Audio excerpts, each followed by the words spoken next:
Hey everybody, welcome to Drive Thru Review 435. Today we're going to talk about the first expansion for Roll for the Galaxy, and I stupidly chucked the box. I usually like to have the box to show, but I have all the components in here actually in a custom insert, which is pretty cool. So this is the first expansion for Roll for the Galaxy. Add some new stuff, some objective tiles, and some new custom dice to the mix, and just a couple of like new sort of tiles to throw into the bag and so on. So let's jump into all the cool stuff that we get with it, and then I'll tell you what I think of it. Now you can actually fit all of the components from the expansion and the base game back into the base game box. You don't really need this insert to make that happen, but this insert is very nice. I'll put a link to the insert in the description. But as you can see, it's a nice way to organize the different dice. There's a bunch of new tiles and some different chits and things. Now the first major thing that the expansion adds are these objective tiles. There's a large stack of these. You're going to set out 6 each game, and we'll just take a look at a couple of examples and talk about how they work.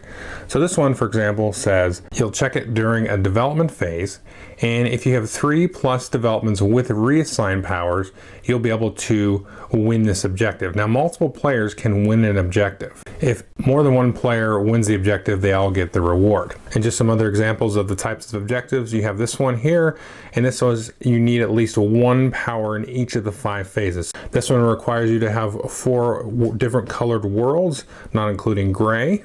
And this one here is actually checking the different dice that you have. If it's checking dice, you check everywhere, your cup, your citizenry, if it's on the planets or wherever.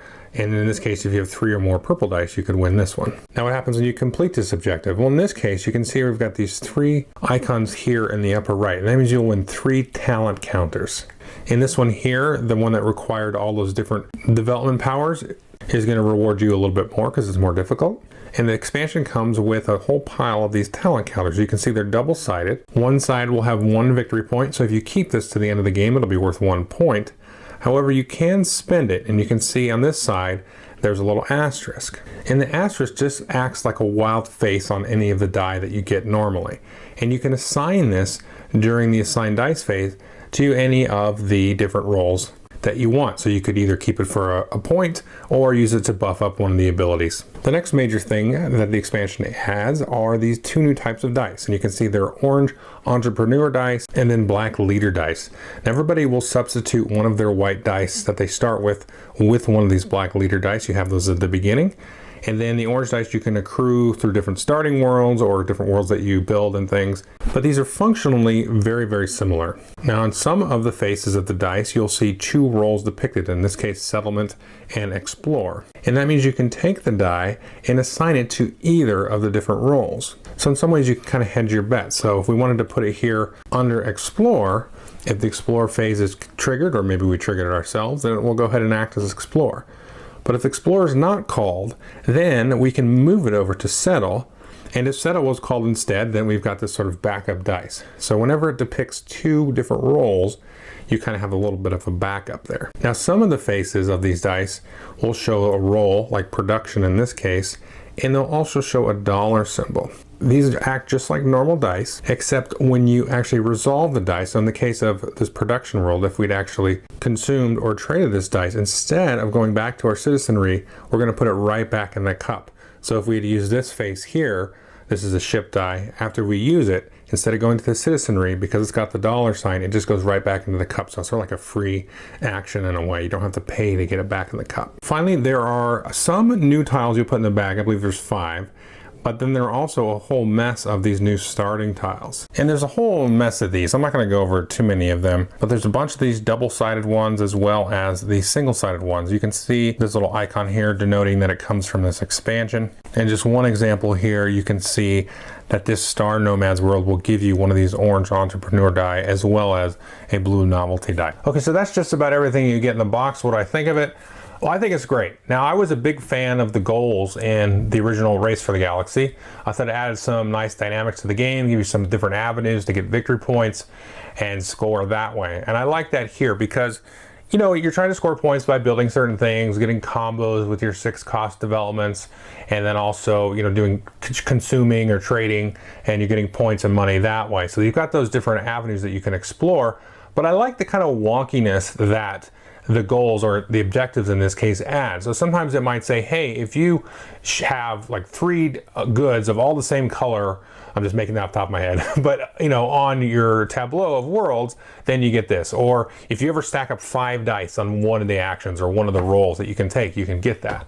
And they're just kind of cool, funky things to go after, just to give you that little extra thing to sort of consider on your turn. You're like, well, should I do this, you know, thing to help me with the goal, or should I just kind of go down my normal route to victory? I like that. I really like that in the original card game, and I like it here. I think people can probably take or leave that. I will always want to play with them. I won't be too upset if I never play with them, but I would prefer to play with them just because, like I said, it adds you that extra dimension. The new dice are really cool. I think you should probably always play with those. And if you do, then you should shuffle in, of course, all the new worlds and stuff because they make use of those. It's just a cool, you know, sort of extra sort of, you know, mitigation kind of thing where it's like, okay, well, I can use this die here, and then if, you know, that roll doesn't get called, I can move it over. And then the really cool ones, though, to me, are the ones with the roll and then the dollar bill sign, because you can just get those right back in your cup and you don't have to worry about trading too much. So if you sat down and did a whole ton of analysis, it might seem to favor the more consumption route to victory. I don't really know. There's not that many dice in the game, but because you can get dice back for free, you don't necessarily need to trade, you know, probably, I don't know, insignificantly more or less than you normally would have, but it's there. So I would get, if you really like Roll for the Galaxy, then I think it's no brainer. You probably already have it. You know, if you didn't like Roll for the Galaxy, then, you know, this is probably not going to change it because it doesn't really change up the game that much. But to me, it's a must-have, and this is going to be on my top games of the year list, somewhere pretty high up there. I really enjoy this game. You can go watch my original review of it. I think it's on my top 100. Well, I know it's on my top 100. I'm trying to think where it was. I think it was in the 20s. And this just kind of, I don't know that this really moves it up, you know, but it kind of solidifies it, and it gives me just that much more I can kind of revisit the game with, you know, once it kind of maybe, you know, loses a little bit of its luster and to come back and like, you know, we haven't played with some of these other objectives and stuff, you know, and you haven't really fully explored it. Just by adding that kind of stuff to the game, it really works well. So hopefully they'll come out with more expansions because, you know, I think in this case, the expansions are really good. So at least the first one is. So, okay, thanks.